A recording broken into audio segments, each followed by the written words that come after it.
നിങ്ങളിനി ഒരു കാര്യത്തിനും വരരുതെന്ന് കരുതിയതാ. എന്നാലും നിങ്ങൾ എല്ലാവരും ആവശ്യപ്പെട്ട നിലയ്ക്ക് വന്നു.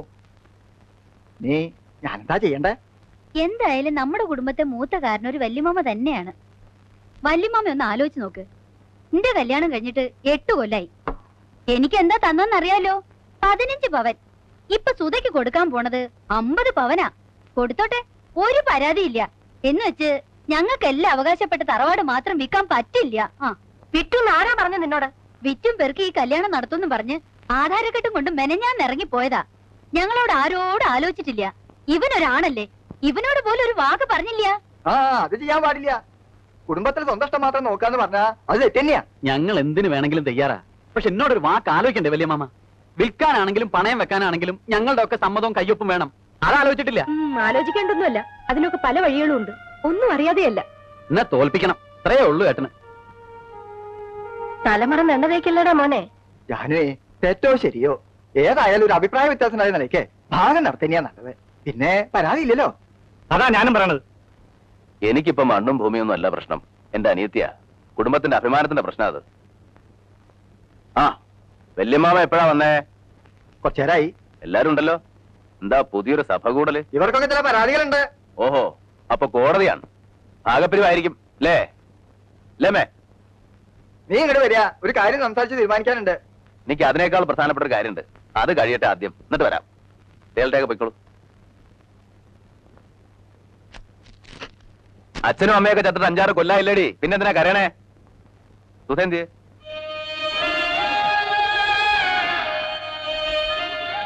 ഇവളുടെ മുഖം എന്താ വല്ലാണ്ടിരിക്കണേ? അവള് കരച്ചില് തന്നെയാ. കുടുംബത്ത് കലഹം ഉണ്ടാക്കിയിട്ട് ഈ കല്യാണം നടത്തണ്ടെന്നാ പറയണേ. ഒറ്റ വീക്കിയാൻ വെക്കും. കുടുംബത്തെ കാര്യമൊന്നും നീ നോക്കണ്ട. നീ നിന്റെ കുടുംബം ഉണ്ടാവുമ്പോ നോക്കിയാ മതി.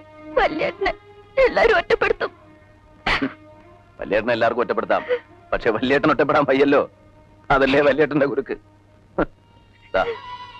എല്ലാം ഉണ്ട്, പക്ഷെ 50 പവനില്ല. എന്ന് വെച്ച് കല്യാണം നടക്കാണ്ടിരിക്കാൻ പോണില്ല. നിനക്ക് അത്യാവശ്യമുള്ള പൊന്നുണ്ട്. ബാക്കി പൊന്നിന്റെ സമാധാനം ഏട്ടൻ ചെയ്തു. ദാ പോരെ.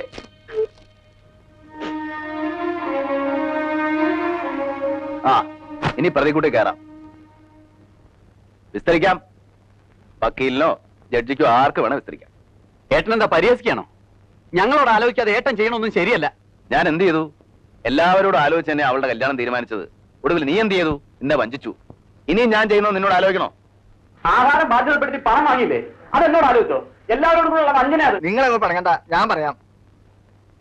എല്ലാവർക്കും ഭാഗം പിരിയണമെന്നുണ്ട്, അത് നടത്തി കൊടുക്കണം. ഇനി ആഹാരം ബാധ്യതപ്പെടുത്തിയിട്ടുണ്ടെങ്കിൽ അത് നീ ഏൽക്കുകയും വേണം. അമ്മ എന്ത് പറയണു? ഭാഗം നടക്കട്ടെ. എല്ലാരും തല്ലി പിരിയണേലും നല്ലത് അതന്നെയാ. നടക്കട്ടെ. വല്യമ്മാവ തന്നെ ഒന്ന് നടത്തി കൊടുക്കുക. എനിക്കിത് കാണാൻ വയ്യ. നടക്കട്ടെ. പിന്നെ നിങ്ങൾ ആരെയും ഞാൻ ബാധ്യതപ്പെടുത്തിയിട്ടില്ല. ഈ സ്വത്തിൽ എനിക്കും എന്റെ മക്കൾക്കുള്ള അവകാശം സുധയെ കെട്ടാൻ പോകുന്ന രാധാകൃഷ്ണൻ എഴുതി കൊടുത്തു. അല്ലാതെ നിങ്ങളാരെയും ഞാൻ വഞ്ചിച്ചിട്ടില്ല. അത് പറയുമ്പോ ഇവർ എന്നോട് പറഞ്ഞ കാര്യങ്ങൾ കൂടി പറയേണ്ടി വരും. 10-20 കൊല്ലായിട്ട് ഈ സ്വത്ത് മുഴുവൻ നീ തന്നെയല്ലേ നോക്കി നടത്തണേ? അതിന് ആദായം നീ തന്നെയല്ലേ പറ്റണേ? ഒരു കണക്കും ഇതുവരെ ആരും ചോദിച്ചിട്ടില്ലല്ലോ. ആ കണക്ക് എങ്ങനെ വക കൊള്ളിക്കും? ഇവൻ സ്വന്തം കാര്യം നോക്കാനല്ലല്ലോ, കുടുംബം നോക്കിയില്ലേ? എല്ലാരും വളർത്തി ഒരു നിലയിൽ എത്തിച്ചില്ലേ? അതൊക്കെ പറയുമ്പോ പറയാന്നല്ലാതെ കൃത്യമായിട്ടൊരു കണക്കുമില്ലല്ലോ. ഇല്ലമ്മേ, ഇല്ല. എന്റെ ഒരു കണക്കില്ല. എന്റെ അധ്വാനത്തിന് കണക്കില്ല, എന്റെ ജീവിതത്തിന് കണക്കില്ല. എല്ലാം നിങ്ങളുടെ ഇഷ്ടം. പക്ഷേ എന്റെ മക്കളെ ഞാൻ തന്ന സ്നേഹത്തിന് കണക്കുണ്ട്. എന്റെ അല്ല, ഈശ്വരന്റെ കയ്യില്. ആ കണക്കറിയാൻ നിങ്ങളുടെ പഠിപ്പ് പോരാ.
നിങ്ങൾക്ക് എന്താ പറ്റിയേ?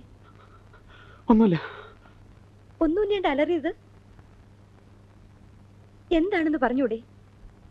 അമ്മയാണെങ്കിൽ ആരോടും സംസാരിക്കില്ല, വിജയനും അതെ. എന്തെങ്കിലും ചോദിച്ചാൽ കൂടി ഉത്തരവില്ല. കോടതിയിലും എങ്ങനെയാ?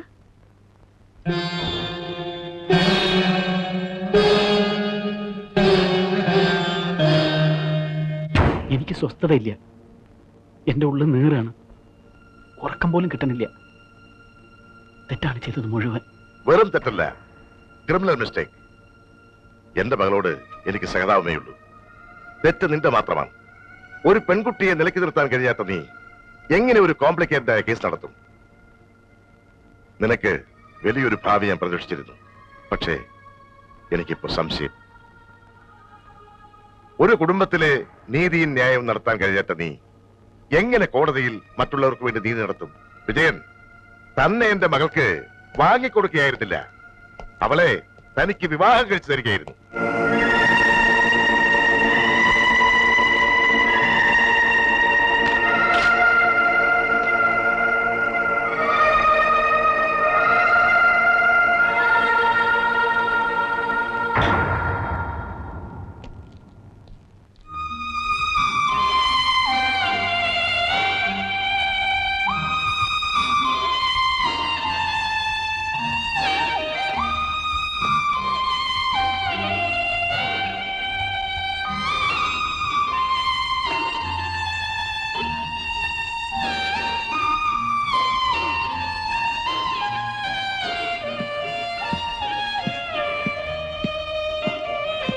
ഞാൻ വിചാരിച്ചു അത് ഫ്രണ്ടിൽ നിന്ന് മാറ്റണമെന്ന്. എന്തിനാ അത് ഇങ്ങോട്ട് കൊണ്ടുവന്നത്? ഒന്നും അല്ലെങ്കിൽ മച്ചിന്റെ മുകളിൽ കൊണ്ട് ഡംപ് ചെയ്, അല്ലെങ്കിൽ ആർക്കെങ്കിലും കൊടുക്ക്. ഇതെനിക്ക് വേണം. എങ്കിൽ ഈ വൃത്തികെട്ട ക്ലോത്ത് മാറ്റി ആകെ ഒന്ന് ക്ലീൻ ചെയ്ത് പോളിഷ് ചെയ്യും. വേണ്ട, ഇതിങ്ങനെ തന്നെ ഇരിക്കണം. ഓ, ഈ ഏട്ടന്റെ ഓർമ്മയ്ക്ക്. ഓർമ്മയ്ക്കല്ല, അതിനെനിക്ക് ഇതിന്റെ ആവശ്യമില്ല. ഒരു ധൈര്യത്തിന്. ഞാൻ ഒറ്റയ്ക്കല്ല എന്ന ധൈര്യത്തിന്. ഓ, സെന്റിമെന്റ്സ് പാരമ്പര്യമായിട്ടുണ്ടല്ലോ ഈ ചീപ്പ് സെന്റിമെന്റ്സ്.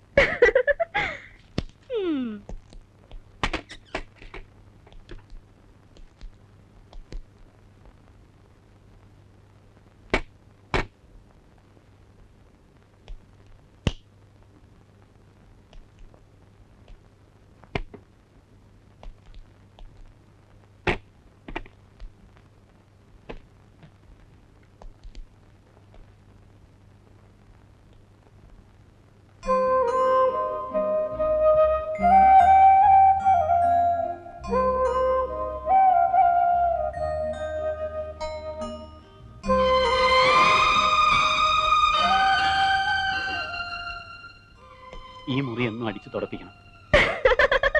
എന്നാൽ ഒരു കാര്യം ചെയ്, എന്നും കുറച്ച് അരിയും പൂവിട്ട് പൂജിക്ക്. ചിരിക്കടി. You idiot.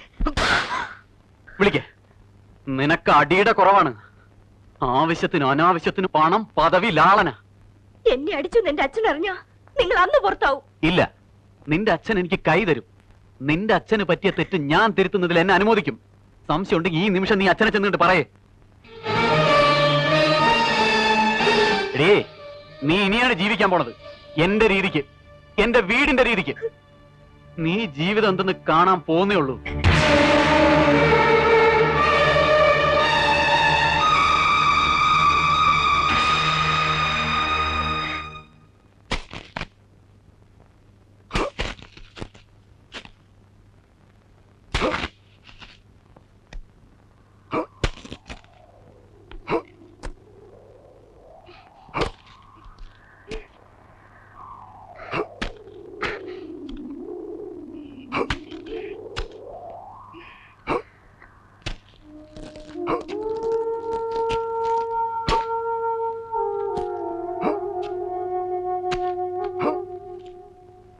വെള്ളം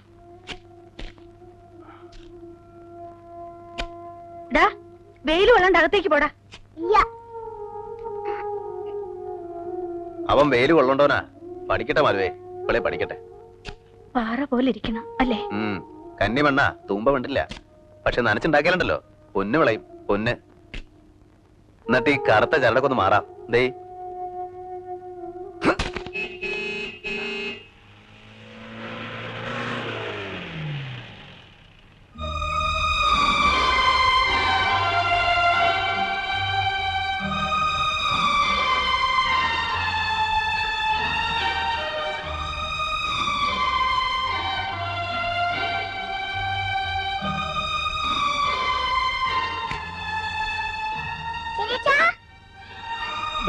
ഉണ്ണി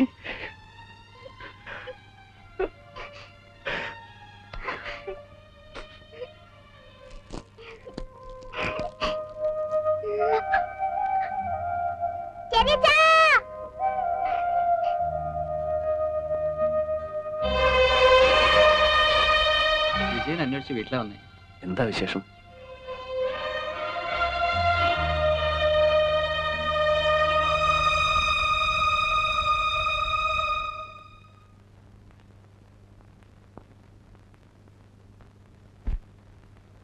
എന്നെ ശപിക്കരുത് ഏട്ടാ.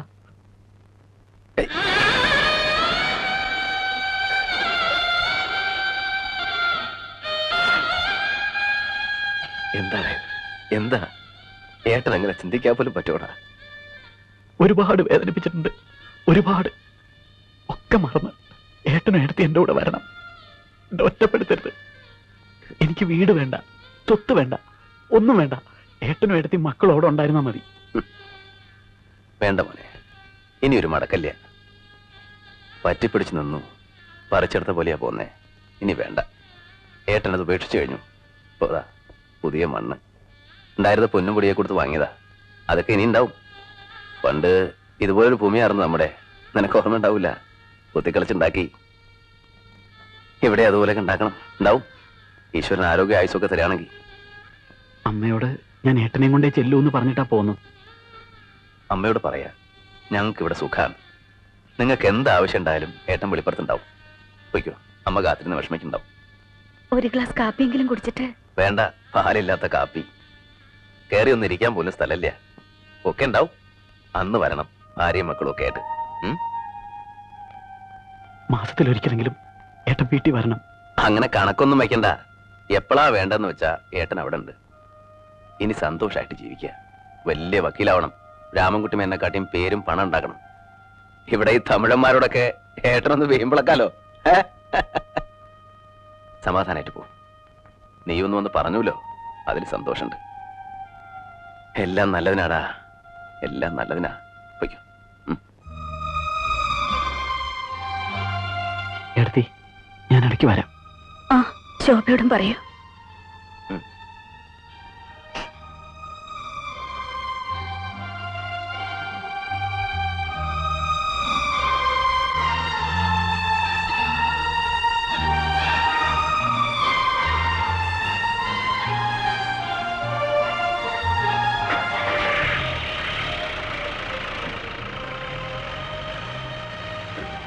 എല്ലാ വിഷമവും മാറി. സന്തോഷായി എനിക്ക്. അവ വന്നൂലോ, എനിക്കത് മതി. പാവാവൻ ഒരു സാധു.